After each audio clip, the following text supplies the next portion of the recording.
Assalamualaikum warahmatullahi wabarakatuh. Waalaikumsalam. Pertama, saya mengucapkan terima kasih Bu Beda ya atas kesediaan Ibu untuk kita melakukan percakapan praobservasi. Jadi Ibu, saya mengucapkan terima kasih atas kesediaan Ibu di kita akan melakukan diskusi. Sebenarnya kita akan melakukan percakapan dalam praobservasi ada beberapa hal yang ingin saya tanyakan Bu ya. Ibu sebagai guru IPA mengajar di kelas Ini kelas 8. di kelas 8. Nanti di kelas 8 itu 8A, B, C, D, E. Ada 5 kelas. mungkin rencananya kita akan mempraktikkan Kalau D itu kan di kelas 8C dan 8A. 8A ya Bu ya. Kelas 8. Itu berapa jam pelajaran Bu? 2 jam pelajaran. 2 jam pelajaran atau 80 menit ya. Untuk tujuan pembelajarannya bisa disampaikan. Tujuan pembelajaran di sini ada 5 tujuan pembelajaran. Di mana pertama itu diharapkan peserta didik itu mampu atau mengetahui bahwa ada fungsi dan struktur dari organ-organ pernapasan. Ya, bahayanya rokok yang pasif dan penyakit-penyakit yang akibat dari rokok. Yang kedua itu peserta didik mampu untuk mendeskripsikan bagaimana proses manusia itu bernapas dan proses untuk melakukan. Yang ketiga, peserta didik mampu menganalisa grafik mengenai kandungan karbon monoksida dalam darah perokok dan kemudian mampu mengumpulkan informasi mengenai penyakit yang berhubungan dengan sistem tubuh manusia. Dan yang terakhir, peserta didik nantinya mampu memberikan solusi untuk rokok yang pasif. Ada 3 Bu ya. Jadi tadi yang pertama peserta didik menganalisis Mengetahui fungsi dan struktur organnya, fungsi dan struktur organ pernapasan, respirasi ya Bu ya. respirasi, Kemudian proses bernapas manusia ya, proses bernapas manusia, dan lalu nanti memberikan solusi. ya, menganalisis grafik sekaligus memberi solusi Ya, terhadap penyakit ya. penyakit-penyakit atau gangguan pada sistem respirasi.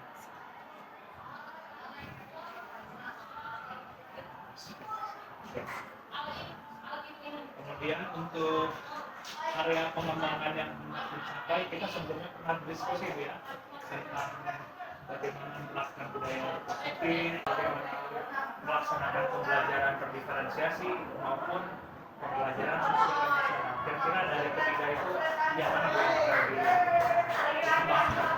Dikembangkan, saya akan memfokuskan pembelajaran diferensiasi pada area konten. Jadi intinya di sana anak-anak itu ada pembelajarannya, prosesnya akan mendengar tayangan video dari bahayanya rokok serta infografis tentang penyembuhan penyakit, dan di akhir itu ada mengumpat informasi melalui grafik pembelajaran. Oke, jadi ada itu akan mengembangkan pembelajaran diferensiasi konten dengan menyajikan video bahaya dari rokok, kemudian infografis penyakit, dan tadi grafik dari kandungan karbon monoksida di dalam. Baik Bu, kemudian selanjutnya strategi apa yang akan dipersiapkan untuk pembelajaran nanti? Kalau strategi yang akan saya siapkan, ya yang pertama dari mulai pendekatannya dulu ya, ini saya fokuskan student center dengan model pembelajarannya itu model pembelajaran problem based learning. Nanti saya akan berikan kasus dulu terlebih dahulu, di mana nanti akan ada LKPD yang akan anak kerjakan. Lalu dari situ pendekatan dari CDP, Student Center, PBL, dan Social Emotional Learning-nya nanti.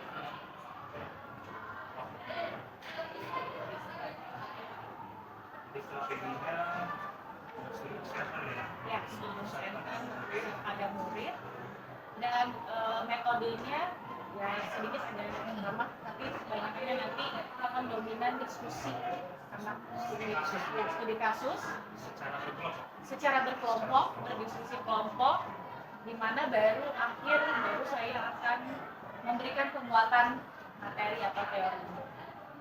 Anak-anak sendiri yang akan menemukan informasi baik dari buku referensi sumbernya ataupun dari internet. Yang satu lagi Bu, sebelum kita mulai pembelajaran tentunya Ibu mencoba untuk menganalisis bagaimana kesiapan belajar atau mungkin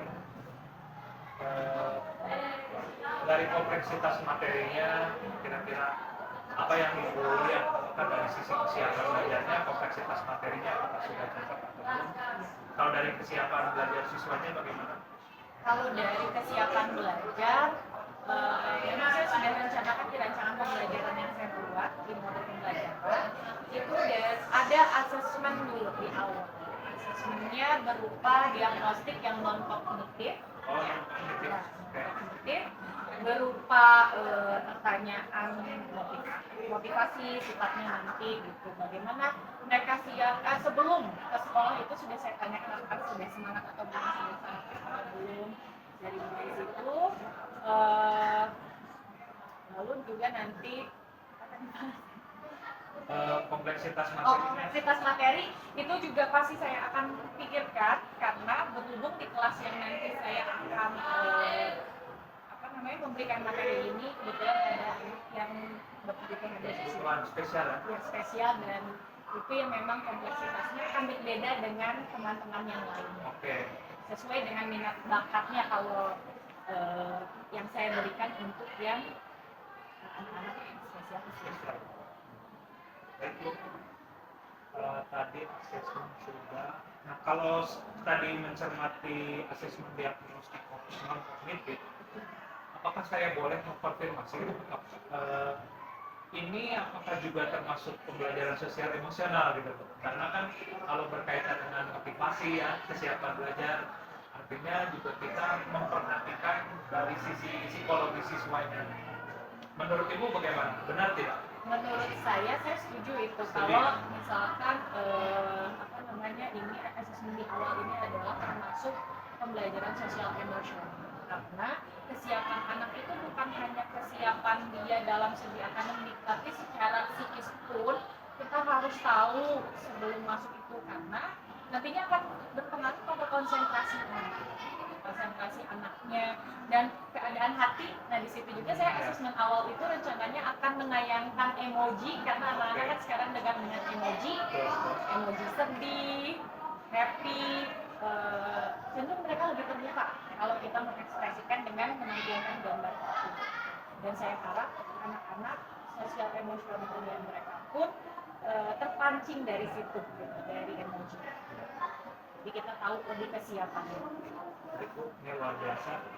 Nah, kalau ini dimunculkan PSE, artinya saya mau menyimpulkan kembali Bu, apakah area pengembangan yang hendak dicapai tadi hanya tetap fokus di pembelajaran diferensiasinya, yang ingin Ibu kembangkan, yang ingin Ibu saya pantau, yang ingin dipantaunya itu bagian pembelajaran diferensiasinya saja atau dengan PSE-nya yang Ibu harapkan? Kalau yang saya harapkan ya keduanya ya, karena itu saling terkait antara PSE dan diferensiasi pembelajaran konten. Oke, kalau begitu saya akan tambahkan fokus area yang dikembangkan pembelajaran diferensiasi konten dan pembelajaran sosial emosional di awal ya untuk mengetahui suasana hati siswa. Terima kasih Bu Gaida ya atas percakapan ini. Nanti kita akan lihat bagaimana Ibu mempraktikkan tujuan pembelajaran, area dan strategi. Mudah-mudahan lancar Bu ya. Amin. Terima kasih Pak Panji atas kesempatannya. Terima kasih. Wassalamualaikum. Assalamualaikum warahmatullahi wabarakatuh. Waalaikumsalam warahmatullahi wabarakatuh. Apa kabar hari ini semuanya? Baik.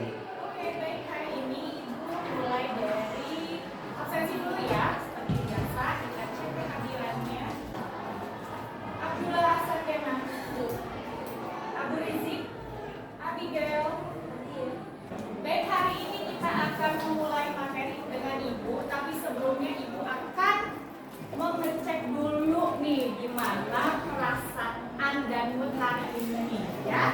Oke? Oke, baik, hari ini apakah kalian bersemangat?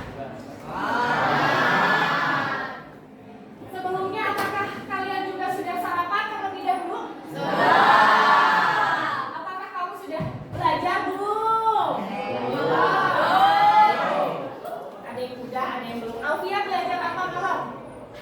Baca tentang apa? Yang ini tuh apa sih, Sistem peredaran darah.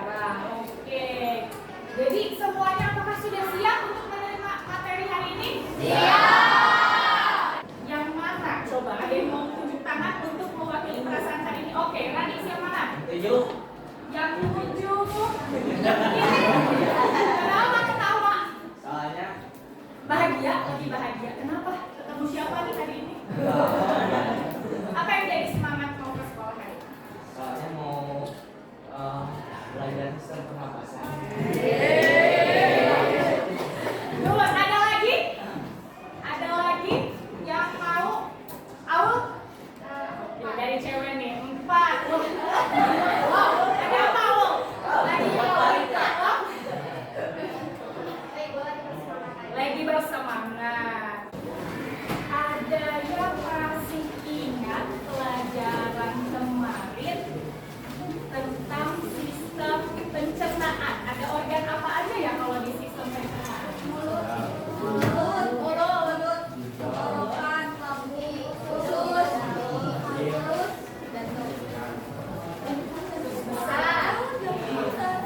Kalau di ekspresi ada apa? Ginjal.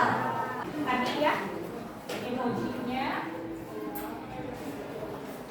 Tujuan pembelajaran kita hari ini ya, nanti ibu harapkan setelah kita belajar tentang sistem pernapasan, anak-anak ibu sudah mengetahui fungsi dan struktur organ-organ pernapasan. Terus nanti kita akan membahas tentang bahayanya rokok, perokok pasif, serta penyakit penyertanya akibat dari merokok. Nanti mampu menjelaskan atau mendeskripsikan bagaimana sih proses manusia itu bernapas dan proses bertukarnya gas. Menganalisa grafik, nanti ibu akan memberikan grafik ya, diagram grafik mengenai kandungan karbon monoksida dalam udara perokok, mampu mengumpulkan informasi mengenai penyakit yang berhubungan dengan sistem tubuh manusia, dan nantinya kalian diharapkan mampu memberikan solusi untuk para perokok. Tahu nggak nih bagaimana cara tubuh kita bernapas?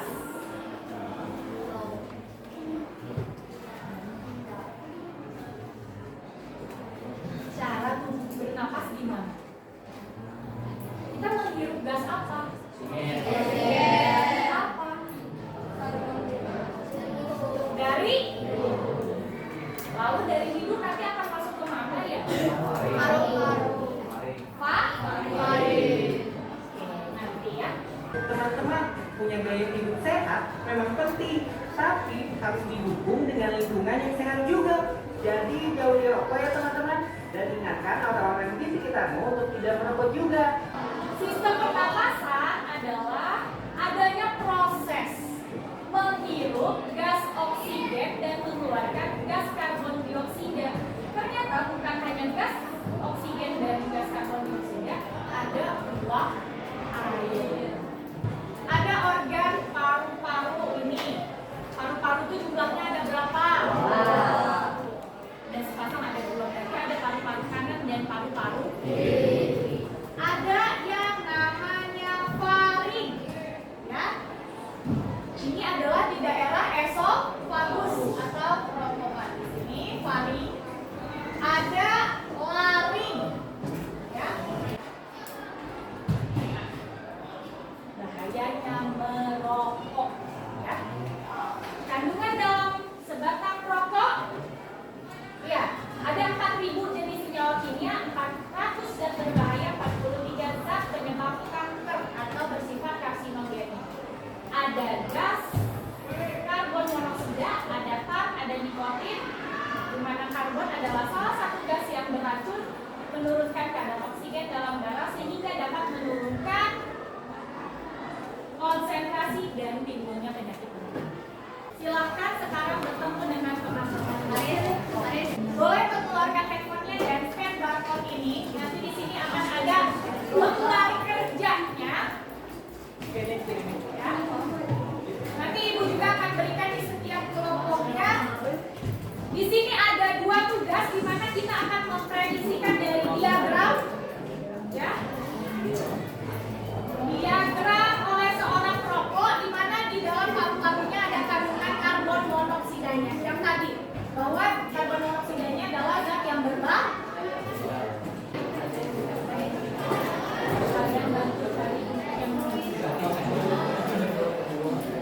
Kita dengarkan sama-sama. Oke, baik, boleh dimulai.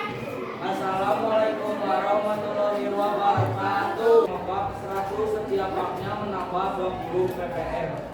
Sebentar, sebelum mulai. Tepuk 1, tepuk 2, tepuk 3, tepuk 1, tepuk 2. Jadi merokok itu bukan hanya membahayakan diri sendiri, tetapi membahayakan orang-orang yang ada di sekitar kita juga. Berarti tempatnya naik berapa? 20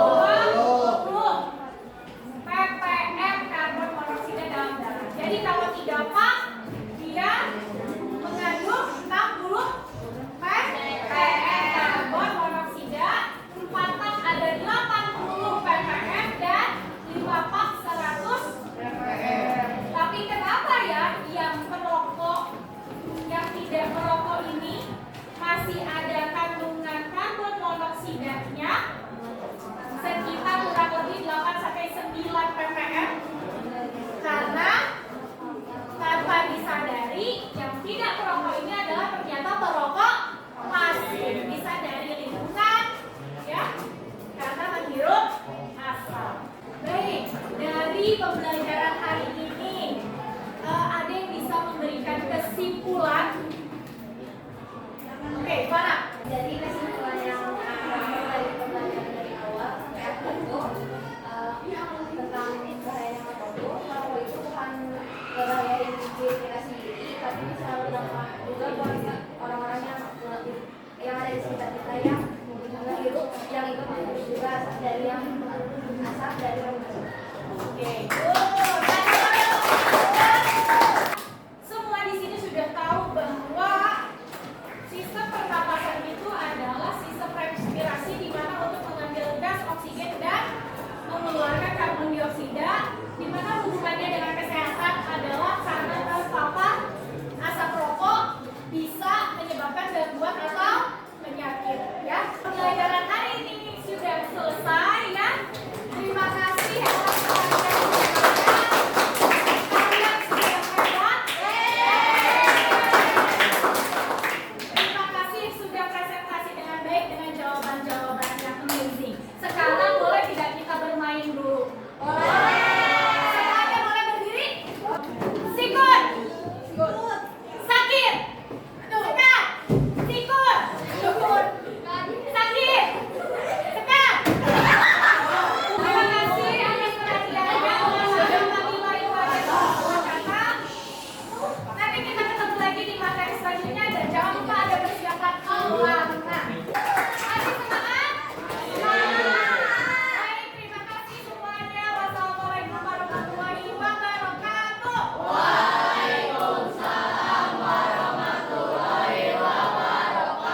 Oke, sekarang tepuk tangan buat kita. Baik, kita mulai ya Bu Gaida. Bismillahirrahmanirrahim. Assalamualaikum warahmatullahi wabarakatuh. Waalaikumsalam warahmatullahi wabarakatuh. Bagaimana Bu Gaida? Apa kabarnya hari ini? Alhamdulillah sehat. Alhamdulillah. Kita sudah melaksanakan praobservasi ya Bu ya. Betul. Saya juga sudah melakukan observasi di kelas 8A ya saat Ibu mengajar. Sebelum kita nanti berdiskusi ya. Ada beberapa pertanyaan yang ingin saya sampaikan. Izin Bu ya. Iya. Yang pertama adalah apakah menurut Ibu area pengembangannya sudah tercapai menurut Ibu sendiri? Kalau untuk area pengembangan pada saat pengembangan diferensiasi konten itu sudah alhamdulillah sudah tercapai. Saya sudah melihat bagaimana hasil dari diskusi siswa Ya. itu sudah juga mencapai pada tujuan pembelajaran gitu. Dan pada saat pertemuan berikutnya pada sistem yang lain Oke. dan kemarin juga ada ulangan harian kebetulan itu Ya. alhamdulillah meningkat penilaiannya terhadap anak-anak gitu. Ya mungkin karena juga pada awalnya saya merancang ini anak-anak proses pembelajarannya ini adalah student center pendekatannya. Ya. Jadi lebih ke mereka yang ya tadi yang dari kelompok itu mereka belajar untuk mencari referensi lain selain dari saya gurunya menerangkan materi juga dari basis internet dan buku yang tersedia baik mereka yang pegang di buku paket ataupun yang mereka cari di perpustakaan. Oke. Baik, selanjutnya Bu ya. Jadi bagaimana perasaan Bu Gaida terkait pembelajaran kemarin? Ibu sudah merasa puas? Ada sedikit belum puas ya, tapi saya senang karena anak-anak mengikuti proses pembelajaran itu dengan kooperatif dan aktif, baik Oke. dari segi diskusi, dari segi mereka presentasi dan mencari sumber yang lainnya di internet, di buku gitu. Nah, hal-hal inilah yang saya makin semangat gitu karena anak-anak juga dari hasil-hasilnya pun ada peningkatan dalam pembelajaran ini karena pembelajaran sistem-sistem terutama di tubuh makhluk hidup itu adalah pembelajaran yang menurut saya kompleks. Oke. Nah, tadi kan Ibu menyampaikan akhirnya diskusinya aktif ya, siswa bisa mencari sumber secara mandiri. Tapi hal yang tidak puasnya apa gitu Bu? Barangkali bisa diceritakan Ya, lebih. ada satu yang mengganjal itu adalah pada saat refleksi gitu ya. Ya. Saya mengharapkan refleksi itu kan saya menggunakan Padlet, Ya. di mana Padlet itu mereka bebas mencurahkan apa dari hasil pembelajaran yang sudah saya lakukan kemarin gitu Oke. kan. Sejauh mana mereka memahami karena pada saat itu saya tidak sempat dalam memberikan link Padletnya, maka dengan alternatif lain saya secara lisan memberikan refleksi itu berupa soal Oke. secara lisan ya. Ya. Dari refleksi tersebut apakah hanya secara kognisi saja Bu? Secara kognisi dan psikologis. Psikologi siswanya ya. Psikologis. Mungkin apakah perlu digali juga tingkat kepuasan dan tingkat kepuasan mungkin ya. Iya, Tingkat kepuasan dan mereka merasa senang atau tidak. Iya. Itu perlu digali karena walaupun di awal kita sudah memberikan bagaimana untuk meningkatkan mood mereka dalam persiapan menerima materi, tapi setelahnya juga saya pikir juga perlu kita untuk tahu bagaimana sih dalam hasil proses pembelajaran apakah menyenangkan atau tidaknya, karena itu juga bisa menjadi refleksi bagi saya sebagai gurunya. Betul. Dan evaluasi lagi bagi saya untuk mengajar untuk kedepannya seperti apa. Dan tadi selain dari pertanyaan-pertanyaan, saya juga bisa melihat anak itu dari beberapa yang memberikan kesimpulan Nah, ya. terhadap materi hari itu. Oke. Jadi dari dalam hal refleksi ini nanti yang akan Ibu tingkatkan kembali Bu ya. Iya. Nah, selanjutnya kira-kira berdasarkan tadi yang Ibu paparkan, apa yang perlu diperbaiki untuk pembelajaran selanjutnya Bu? Oke. Dari segi manajemen waktu ya, Oke. gitu ya. Dari segi manajemen waktu, bagaimana saya harus benar-benar mempersiapkan waktunya step by stepnya, karena kemarin itu kan saya mengambil problem based learning. Ya. Dan yang paling lama itu adalah pada saat menggali kasus yang saya berikan. Oke. Ya. Menggali kasus yang saya berikan, dan bagaimana juga anak dapat menganalisa dari kasus tersebut. Seperti itu. Selain manajemen waktu ada lagi Bu? Selain manajemen waktu, ini ice breaking tadi. Ice breaking tadi ya. yang memang perlu lebih dipikirkan lagi, lebih tepatnya pada saat anak kondisi apa. Memang sih pada saat di lapangan itu sebenarnya kita juga melihat dari kondisi atau kebutuhan siswa pada saat itu ya, gitu ya. Jadi memang ice breaking itu walaupun hal kecil, ternyata dampaknya juga besar bagi emosional siswa. Betul, ya, setuju. Nah ini tinggal yang terakhir Bu, kira-kira apa yang akan Ibu lakukan terkait tindak lanjut evaluasi tadi Bu, terkait manajemen waktu, ice breaking, berarti kedepannya apa yang akan Ibu lakukan gitu? Yang saya akan lakukan ya saya akan lebih mempersiapkan, merancang dalam rancangan pembelajaran itu bagaimana ya, karena waktu itu tidak bisa diefektifkan ya. Jadi bagaimana sih memanajemen waktu pada saat prosesnya, apalagi ini pada saat PBL itu tepatnya di mana gitu. Apa mungkin juga saya juga bisa mengaturnya dalam membuat timekeeper gitu ya, dengan menggunakan saya kepikiran untuk ada kayak stopwatch gitu untuk mengajar gitu ya. Jadi bagus. Akan lebih dengan materi-materi pun yang jauh lebih menarik dan lebih ringkas sepertinya, bagaimana anak bisa menemukan solusi dengan cara juga yang walaupun singkat tapi tepat dalam sasarannya. Ya. Semoga tadi yang Ibu paparkan bisa menjadi pengalaman yang berharga Bu ya. Dan perbaikan untuk pembelajaran selanjutnya. Saya mengucapkan terima kasih banyak Ibu. Ibu sudah terlibat dalam proses observasi atau coaching ini. Mudah-mudahan yang kita lakukan bisa bermanfaat tidak hanya untuk Ibu tapi untuk saya sendiri juga. Saya juga menjadi belajar lebih banyak tentang bagaimana proses yang Ibu lakukan dari awal saat pembelajaran dan pasca ini ya, dan tindak lanjut selanjutnya. Sekali lagi saya ucapkan terima kasih Ibu. Sama-sama Pak Panggi, sukses selalu. Diakhiri, wassalamualaikum warahmatullahi wabarakatuh. Waalaikumsalam.